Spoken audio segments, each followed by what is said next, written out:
एक साधु था जो अपने गुरु के साथ एक आश्रम में रहता था। वह बहुत ही निष्काम और निर्मम था। उसे दुनिया की कोई चिंता नहीं थी। वह सिर्फ भगवान की भक्ति में लीन रहता था।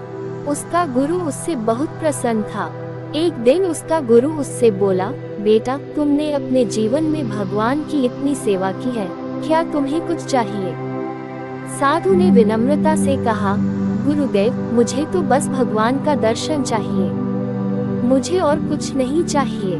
गुरु ने कहा, ठीक है, तुम्हारी इच्छा पूरी होगी। तुम एक दिन के लिए वन में जाओ और वहाँ भगवान का स्मरण करो, भगवान तुम्हें दर्शन देंगे।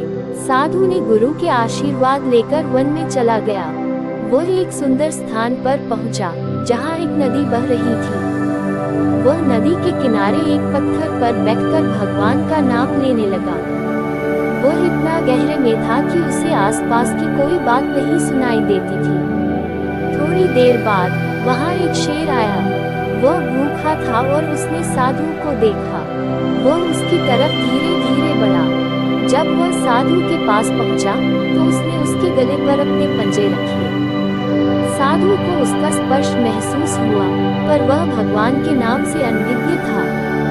वह सोचा कि भगवान ने उसकी इच्छा सुन ली है और वह उसके पास आ गए हैं। वह उत्साह से बोला, प्रभु, आप आ गए, मुझे आपका दर्शन मिल गया, मुझे आपको छूने दीजिए। और वह शेर के गले को पकड़ लिया। शेर हैरान हो गया। वह सोचा कि यह साधु तो बिल्कुल निडर है। वह तो उससे डरने की बजाय उसे प्यार से गले लगा रहा है। वह साधु की आंखों में देखा और उसने कोई भय नहीं देखा। वह साधु की भक्ति से प्रभावित हो गया। वह अपने पंजे हटा लिया और वहां से भाग गया। साधु को लगा कि भगवान ने उसे आशीर्वाद दिया है और वह उनके लिए कुछ और लाने गए हैं। वह फिर से भगवान का नाम लेने लगा। उसी समय उसका गुरु वहां पहुंचा। वह देखा कि साधु बहुत खुश है। वह उससे पूछा, बेटा, तुम्हें भगवान का दर्शन हुआ? साधु ने कहा, हाँ गुरुदेव, भगवान ने मुझे दर्शन दिए।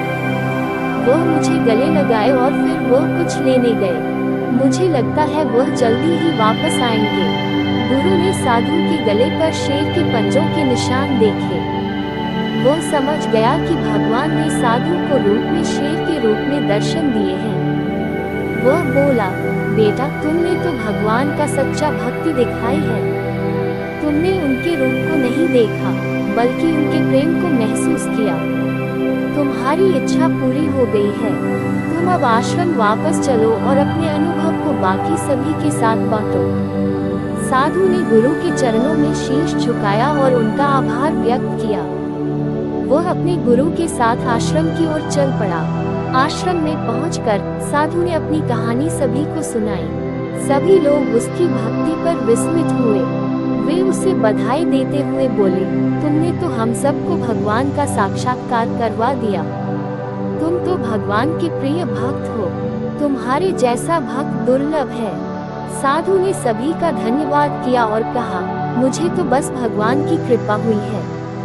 मुझे तो बस उनका नाम लेना है, मुझे और कुछ नहीं चाहिए। और वह फिर से भगवान का नाम लेने लगा। ये सुनकर भगवान उसकी भक्ति से प्रसन्न हुए और उसे अपने लोक में बुला लिया। साधु का शरीर आश्रम में रह गया, पर उसका आत्मा भगवान के पास चला गया। सभी लोग उसके लिए श्रद्धांजलि देते हुए बोले, वह तो भगवान का एक अंश था। वह तो भगवान का एक साधु था।